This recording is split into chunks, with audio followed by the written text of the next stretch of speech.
How's it going, guys? CotC here, and welcome to my overview for Alfyn, a beloved apothecary from the original Octopath Traveler. Therion and Lianna overviews will be up soon as well. Better late than never.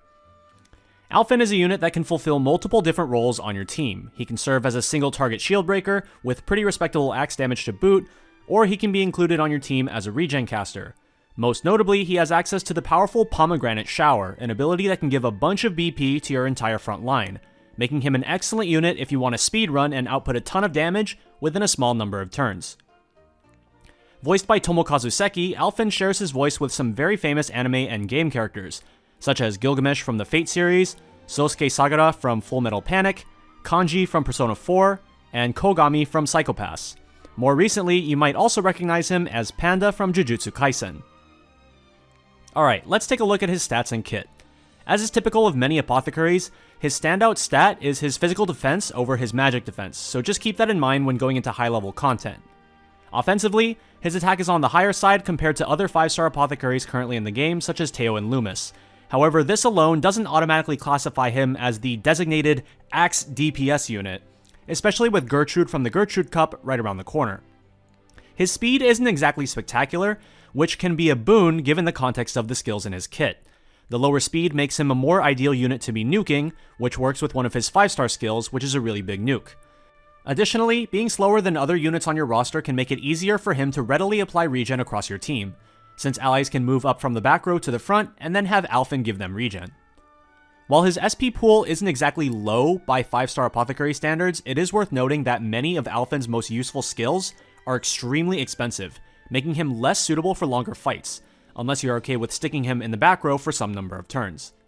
That being said, the nature of Alfyn's kit is much more suited for taking fights as quickly as possible, and if you're able to do that, his lower SP pool becomes much less of a problem.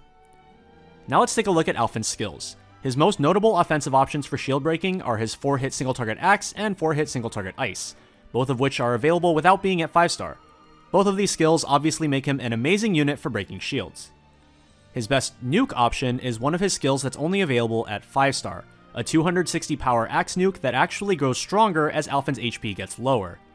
When Alfyn is at 10% HP or less, its power doubles, which synergizes extremely well with Alfyn's Hang Tough passive, letting him survive a lethal hit with 1 HP once per battle. Additionally, this low HP playstyle actually works well with Alfyn's low speed stat. Lower speed means that the enemy has the opportunity to hit Alfyn and lower his HP before he has a chance to strike, but before his regen brings him back up into healthier range. For utilities, his all-important regen skill is similar to Teo's in that it also applies resistance up to a specific element, or elements in Alfyn's case. His regen gives the party fire and ice resistance up in addition to the usual regen, but this does end up making it cost a little bit more than Teo's as a result. This skill is also available without Alfyn being a 5-star, further increasing his value even when he's only a 4.5-star unit. He can also heal the status ailments of a single ally and grant immunity to those ailments for 1 to 4 turns based on the boost level used. Additionally, if used at max BP, it applies to the full front row instead of just the one ally. While this can be a pretty useful skill in the right opportunity, it's basically never worth using as an ability slot when Alfyn has these other extremely powerful options that he can be bringing instead. Speaking of extremely powerful options, let's move on next to Alfyn's signature ability, Pomegranate Shower. This skill can only be used up to twice per battle, and has an extremely hefty SP cost of 100 per use, which can't even be lowered on his skill board since this is actually a 2-star skill.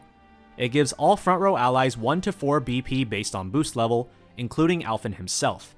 As mentioned earlier, this is an essential skill for setups that want to push as much damage output as possible within a small time frame, as it allows you to easily throw out multiple turns of max boosted attacks in quick succession.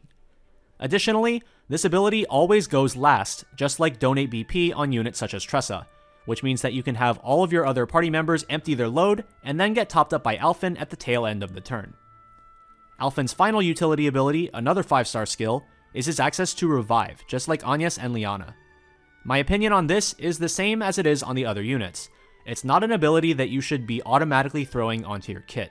You need to carefully assess how useful Revive will be versus another skill that's available to use in your kit, and decide whether or not it's worth bringing Revive over those skills.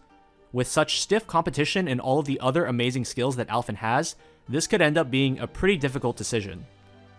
For Alfyn's passives, we've already gone over his Hang Tough passive, which lets him stay at 1 HP. his other passive increases the duration of his buffs by 1 turn, which mainly just refers to his regen and elemental resistances, but also applies to his immunity to status ailments effect and accessories that can apply buffs, such as Koda's right glove.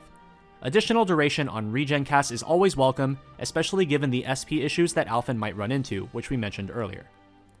As far as good accessories to run on Alfyn, there are a few in mind, depending on what his position is in your team, as well as the overall strength of your team as a whole. If you're a speedrunner that wants to utilize Alfyn as a BP battery and aren't worried about his damage, it means that you aren't planning to use him as a damage dealer, nor are you worried about his SP consumption if you can go fast enough.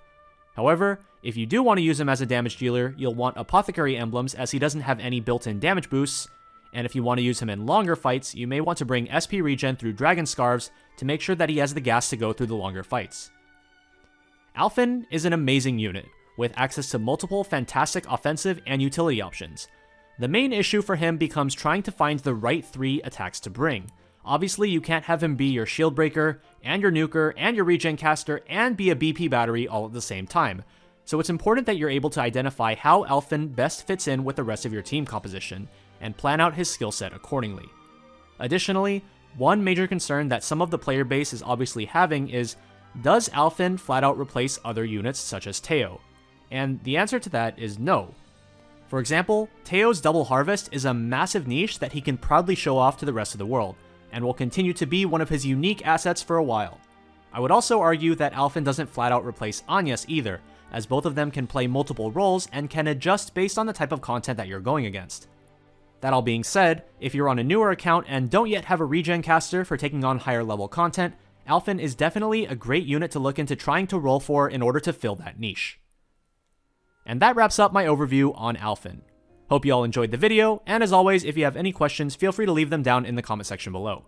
I want to take a quick moment to just thank you guys for getting the channel to 7,500 subscribers, and we're already 3/4 of the way to 10,000.